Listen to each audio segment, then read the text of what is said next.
Bir siyasetçi istifa ettiğinde siz ne düşünüyorsunuz? Demek ki suçlu mu diyorsunuz yoksa sorumluluk aldı mı? Türkiye'de sorun tam da burada başlıyor.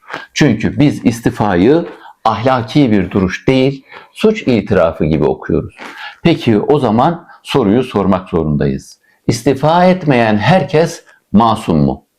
Bugün siyasette istifayı değil, yetkinin kimde olduğunu ve sorumluluğun kimde kaldığını konuşacağız. En baştan netleşelim. Siyasette istifa teorik olarak şudur.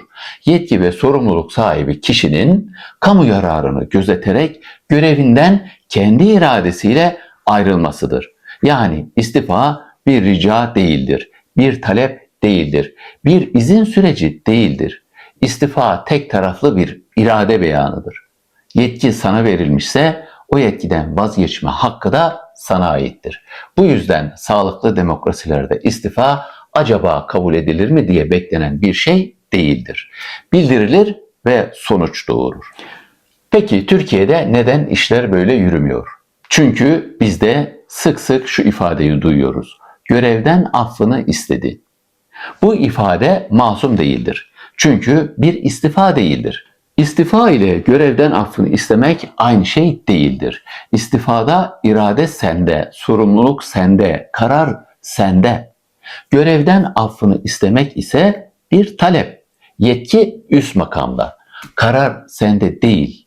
Yani biri yetkiden vazgeçme, diğeri yetkiyi geri vermeyi rica etmektir.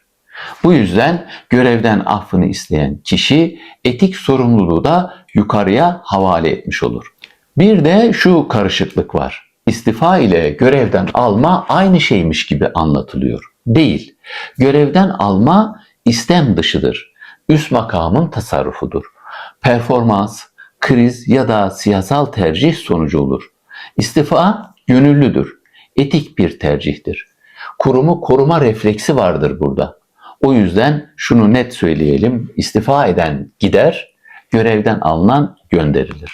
Bu fark silinirse siyasi sorumluluk diye bir şey kalmaz.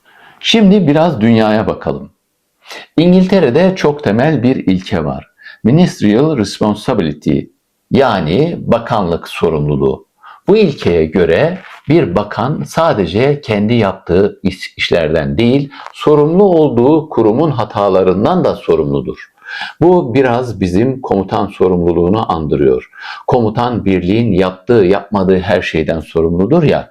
Gerçi özellikle yüksek rütbelerde son dönemde aşındığını görüyoruz.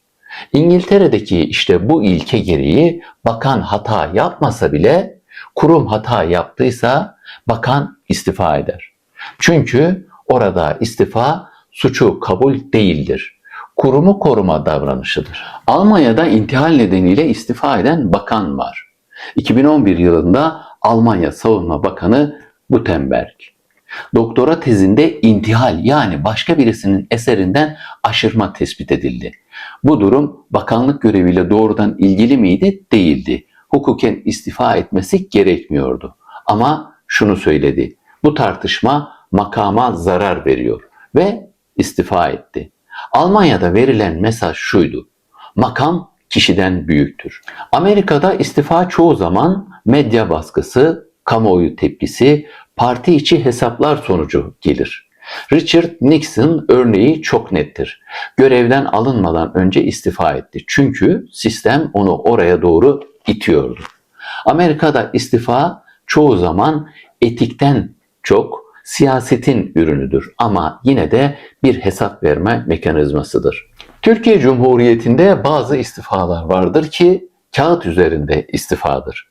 Ama siyaset sosyolojisi açısından zorunlu geri çekilmedir. Özellikle askerin siyasal alanda etkili olduğu dönemlerde. 1960 sonrası, 71 muhtırası, 1997 süreci. Bu dönemlerde istifa etik bir refleks değildir. Sorumluluk almak için yapılmaz. Siyasal alanın yeniden dizaynı için yapılır. Bu yüzden toplumun hafızasında şu yerleşmiştir. İstifa eşittir tasfiye ve bu algı hala siyasetin üzerinde dolaşmaktadır. Sorumluluk bilincini yansıtan istifa örneği ise az ama önemli. Bülent Ecevit, Meral Akşener gibi seçim yenilgisi sonrası sorumluluk alarak çekilen liderler. Cumhuriyet'ten hemen sonra Ali Fethi Okyar gibi siyasi tansiyonu düşürmek için geri adım atan isimler. Bu istifalar kamuoyunda genellikle şöyle okunmuştur: kaçmadı, sorumluluk aldı. Ama sorun şu: bu örnekler istisna olarak kaldı. Kural haline gelemedi. Son yıllarda çok üzücü, yüzlerce, binlerce can kaybı yaşanan olaylar oldu. Kamuoyunun sık sık şunu söylediğini duyduk: burada biri istifa etmeli. Büyük maden faciaları, deprem, yangın, FETÖ kalkışması, kamu kaynaklarıyla ilgili skandallar, büyük ulaşım ve altyapı kazaları. Ama çoğu zaman istifa gelmedi. Görevden alma çok sınırlı kaldı. Sorumluluk dağıldı. Sonuç ne oldu? Kimse tam olarak sorumlu. Onları toparlarsak eğer, istifa kaçmak değildir. Zayıflık değildir. Suçu kabul etmek değildir. İstifa yetkinin senden büyük olduğunu kabul etmektir. Ama istifanın anlamlı olabilmesi için tek bir şart vardır: özgür irade. Eğer bir ülkede istifa izinle yapılıyorsa buna istifa değil, yetkinin geri çağrılması denir. Eğer bir ülkede istifa eden etik bir duruş sergilediği için değil, bir şey yaptı diye damgalanıyorsa orada sorun istifa eden kişide değil, istifa kavramının kendisindedir. İstifa kültürü olmayan bir ülkede sorumluluk kültürü gelişmez. Sorumluluk kültürü gelişmeyen yerde hatalar sahiplenilmez, hesap verilmez ve aynı yanlışlar tekrar eder durur. Ve son bir cümleyle bitirelim. Bir ülkede kimlerin istifa ettiğine değil, kimlerin istifa etmediğine bakın. Orada siyasetin gerçek fotoğrafını görürsünüz.